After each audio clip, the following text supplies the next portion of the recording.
This isn't the story I wanted to tell. I wanted to tell the story of Steve McCurry, the photographer who took this photo. I wanted to talk about how this photo inspired millions of people to understand the plight of refugees, how the lighting and the color and the composition came together to make an award-winning photo that inspired me personally when it arrived on my doorstep when I was 11 years old in 1985.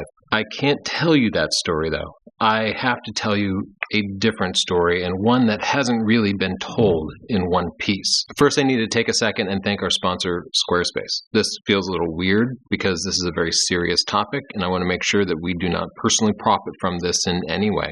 So we're going to take all the money that Squarespace would pay us for the sponsorship, all the money we would make from the monetization, plus a whole bunch from our own pockets, and donate it to Sahar Education. That is a charity that benefits the education of girls in Afghanistan. It's a charity that I think this girl, Sharbat Gula, would support. So, thank you to our sponsor, Squarespace. If you need an amazing website or portfolio, Squarespace is the best place to do it. It's what Chelsea and I use for our own websites, and it can make your photos or your business look great.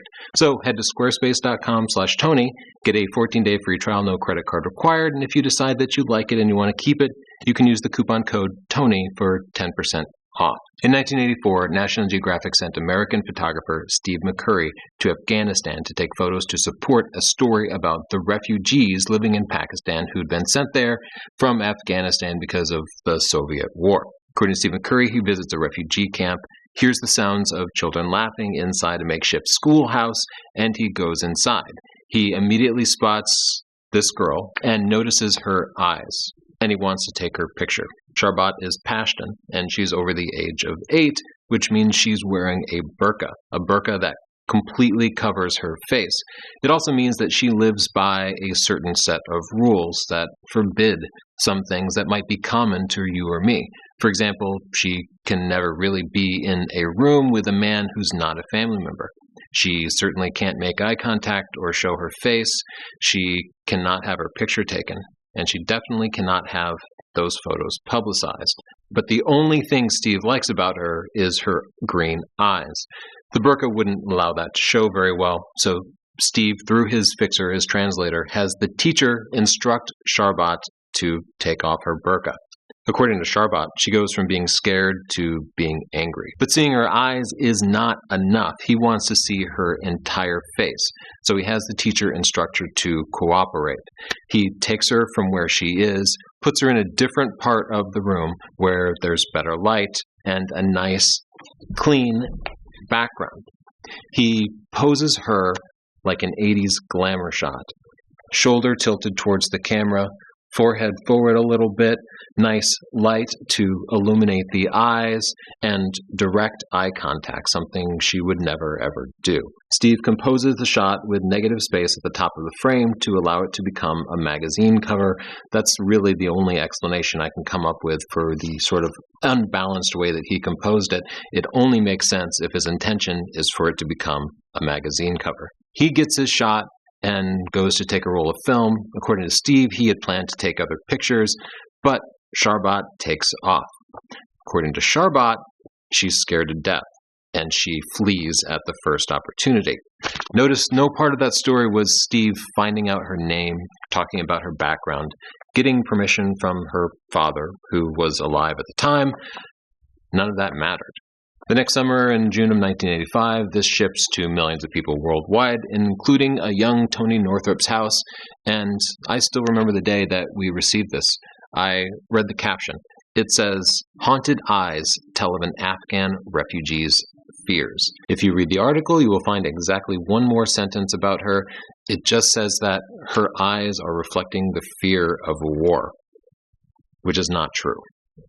Her eyes were reflecting the fear of an unfamiliar man, the fear of her personal boundaries being breached and her beliefs being trampled on. She had nothing else to be afraid of that day except for Steve McCurry. She had been living in that camp for a couple of years. She was in school. This photo goes on to win awards. Steve McCurry is widely celebrated. He builds a career mostly based on this one particular photo, and this girl, Sharbat Gula, has no idea that any of this is happening for 17 years. In 2002, National Geographic decides to do a follow-up special where they find Sharbat Gula. They use eye recognition and all this fancy tech to track her down, and they do eventually find her, and they want to recreate this photo. And then it's like a repeat of what happened to her when she was 10. First, they have a female photographer talking to her and taking pictures in order to verify that it's actually her. But then to get the picture that they needed for the magazine, they bring McCurry back. Even though she would have been comfortable with a female photographer and completely uncomfortable around McCurry, it had to be McCurry. Once again, Sharbat does not want to show her face. And once again, somebody pressures her into it. This time, it's her husband. And she does reluctantly show her face. Fast forward about 15 years to just a couple of years ago. According to Sharbat, she's lived a very hard and painful life. At this point, her husband has died and one of her daughters has died, but she still has 3 daughters and a son. That's when the Pakistani government comes for her. Because, see, she's still a refugee. Even though Pakistan is the only home she has ever known, she was not born there and she is not a citizen. She is a citizen of Afghanistan. Sharbat believes that if this picture had never been taken, she'd still be living in Pakistan, which she considered to be her home. Whew. Right? But I'm going to take an awkward moment to thank our sponsor, Squarespace. Squarespace makes amazing websites that we use for our portfolios and other aspects of our business. They make it extremely easy to set up. Simply drag and drop, and you can build a beautiful portfolio or just about any other type of website. If you'd like to check out Squarespace, it's totally free, no credit card required. Go to squarespace.com/Tony, and if you love it, after a 14-day free trial, you can use the coupon code TONY to get 10% off.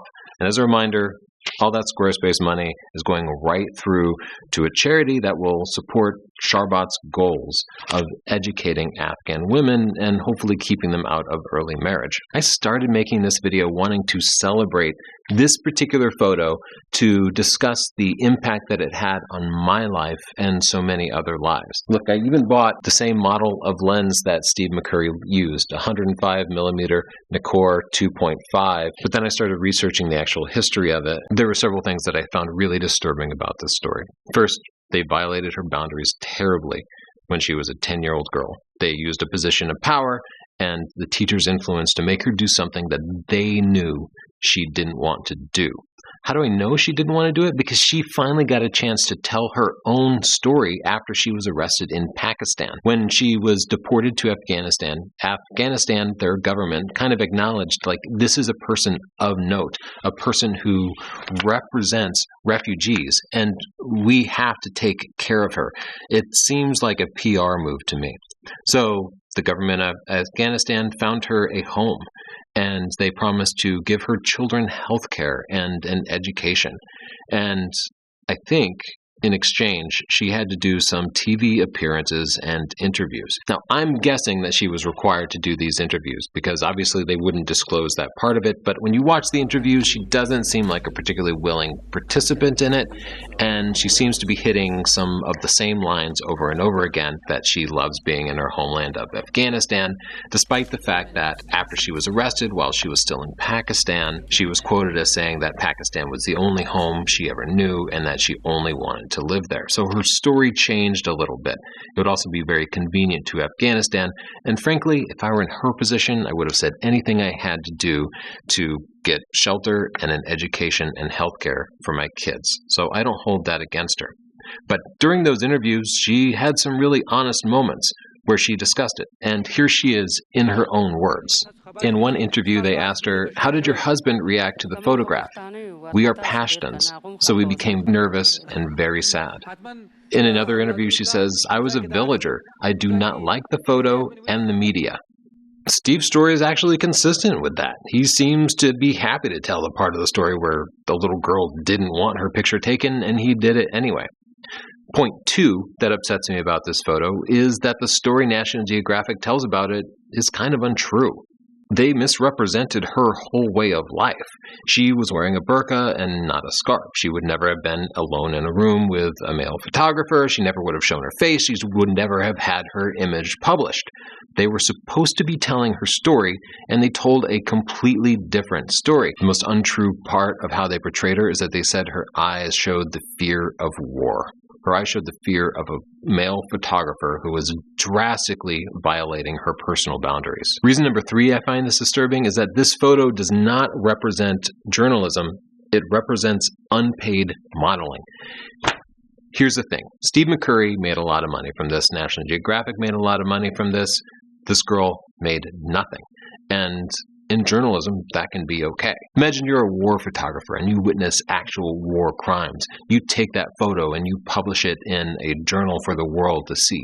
That's important work. And obviously you don't stop and get model releases for that. Because of that scenario, the U.S. legal system has certain protections set up for photojournalists where you can pretty much freely publish a photo of anybody under any circumstances as long as it's classified as photojournalism. But nothing about how this photo was taken was journalistic. There was no urgency to it. She was just a girl in school who happened to be pretty. That was the only characteristic that they liked about her. She had an amazing story that they didn't bother to find out. They did not even ask her name. This was not journalism. Here's just a bit of her story. She grew up in a small village in Afghanistan. The Soviets came in, wanted to take it over. Her mother was killed in a bombing. Her father took her and her siblings, and they crossed through the mountains on foot into Pakistan and settled into a refugee camp there where they had lived for a couple of years by the time Steve McCurry found them. Her photo could have been journalism if it had been accompanied by her name and her story. But the photo was taken only for her looks. It did not represent her real scenario. It did not represent the way she really dressed or acted. It was taken completely out of context. It was actually misleading. McCurry just found a model that he could use for free. Didn't even matter that she was unwilling because she was a kid and she could be bossed around.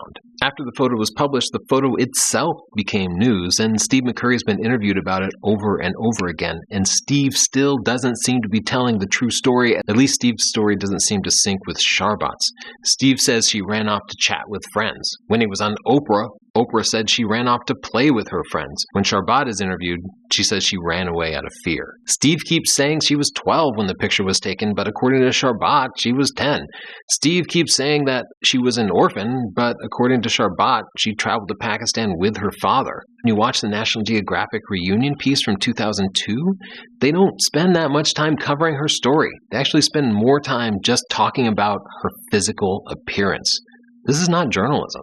So with all that said, I'm still of two minds about this because there is good that came from this picture. National Geographic set up a charity for Afghan girls, and according to them, they raised over $1 million. Millions of people were inspired by this particular photo. She came to represent Afghan girls, even though she wasn't dressed in a natural way at all. And to many people, like a young Tony Northrup living in Pflugerville, Texas, that was probably the first time I saw a girl from Afghanistan or knew what Afghanistan even was. So maybe the photo didn't tell a true story, but it told a story that resonated. And if Steve had simply decided to take a picture of her in her burqa, probably wouldn't have made the cover, and maybe none of us ever would have seen it. So maybe it played out the best after all. And Sharbat seems to be in a better place now with her children better taken care of.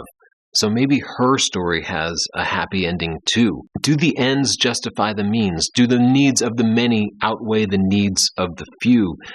I'd like to hear what you think because I still haven't made up my mind about this photo.